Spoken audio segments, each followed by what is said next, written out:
నీటిపారుదల శాఖ retired ENC Muralidhar రావును ఏసీబీ అరెస్ట్ చేసింది. ఆదాయానికి మించిన ఆస్తుల కేసులో రిటైర్డ్ ఈఎన్సీ మురళీధర్ను ఏసీబీ అధికారులు అదుపులోకి తీసుకున్నారు. బంజారాహిల్స్లోని తన నివాసంలో సోదాలు చేపట్టిన అధికారులు జహీరాబాద్, కరీంనగర్తో పాటు ఏకకాలంలో 10 చోట్ల మురళీధర్కు చెందిన ఇళ్లలో, కార్యాలయాల్లో దాడులు జరుపుతోంది. భారీగా అక్రమాస్తులు కూడబెట్టినట్లు ఆరోపణల నేపథ్యంలో ఏసీబీ సోదాలు చేస్తుంది.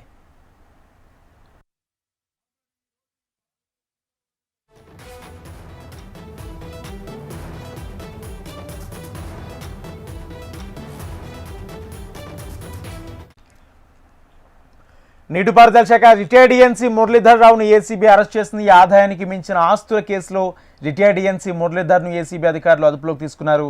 బంజారాహిల్స్లోని తన నివాసంలో సోదాలు చేపట్టిన అధికారులు జహీరాబాద్, కరీంనగర్తో పాటు ఏకకాలంలో 10 చోట్ల మురళీధర్కు చెందిన ఇళ్లలో, కార్యాలయాల్లో దాడులు జరుపుతోంది. భారీగా అక్రమాస్తులు కూడబెట్టినట్లు ఆరోపణల నేపథ్యంలో ఏసీబీ సోదాలు చేస్తుంది.